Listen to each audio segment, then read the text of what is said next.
Сәлеметсіздер ме? 4-ші сынып білім алушыларына арналған қазақ тілі пәні бойынша үстеу, мекен үстеу, сын қимыл үстеу тақырыбындағы сабағымызды бастаймыз.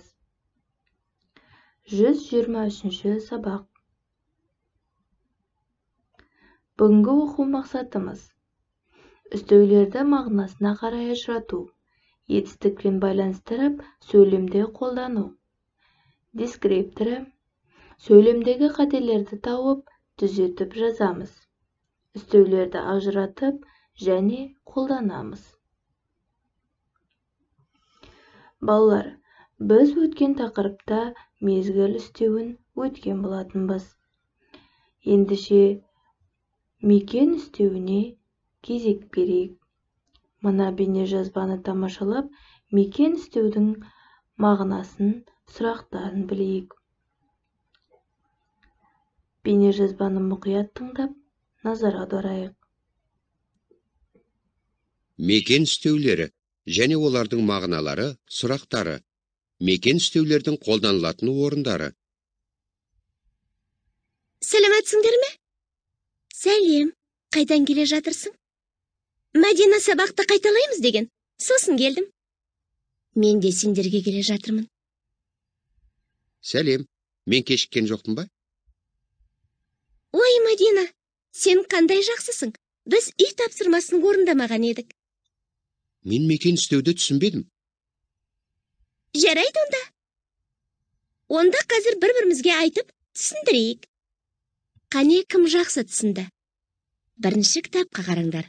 Міне, мекен үстеуі қимылдың, іс-әрекеттің болу орнын, бағытын білдіреді. Мысалы, ілгері, кейін, жоғары, төмен, алға, артта, әрі, бері, осында, сонда. Олар етістіктермен тіркеседі емес пе? Иә, етістіктермен тіркеседі.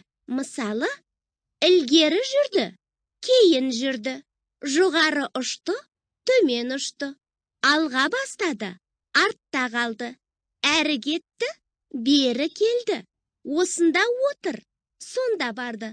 Сызбасы мынандай: мекен үстеу етістік. Мен енді түсіндім. Мекен үстеуі қайда, қайдан деген сұрақтарға жауап береді. Мысалы, қайда жүрді, қайда ұшты, қайда бастады, қайда қалды, қайда кетті, қайда келді, қайда отыр, қайда барды.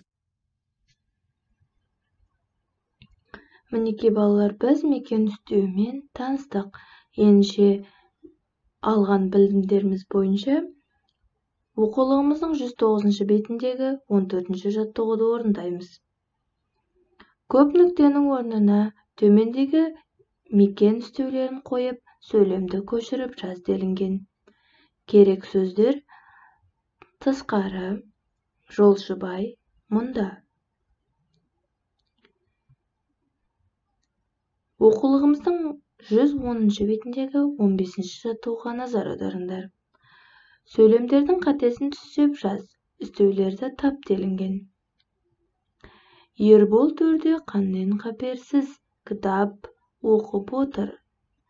Оқушылардың кезек-кезек таппақ айтты. Арай ағылшынша жақсы біледі. Ендеше сөйлемдегі қателерді тауып көшіріп жазамыз. Мұндағы қателер қаннен қаперсіз, кітап және кезек-кезек деп жазамыз. Және де үстеулерге сұрақ қойып, мағынасына анықта. Қай сөзбен байланысып тұрғанын айт делінген. Бірінші сөйлемді үстеуді табайық. Ербол төрде қаннен қаперсіз кітап оқып отыр. Бұл жердегі үстеу қаннен қаперсіз. Қалай деген сұраққа жауап береді. Қалай оқып отыр? Демек, оқып отыр деген сөзбен байланысып тұр. Қаннен қаперсіз оқып отыр. Дәл осылай үстеудің астын сызып, сұрағын қойып, көшіріп жазамыз. Есіңде сақта, қалай сұрағына жауап болатын үстеулерді сын қимыл үстеулері дейді. Мысалы, тез оқиды, ақырын сөйлейді. Ендеше үй тапсырмасы. Оқулығымыздың 110 бетіндегі 16 жаттығу. Үстеулерді оқы. Осы үстеулерді білдіретін мағынасына қарай топтап жазыңдар.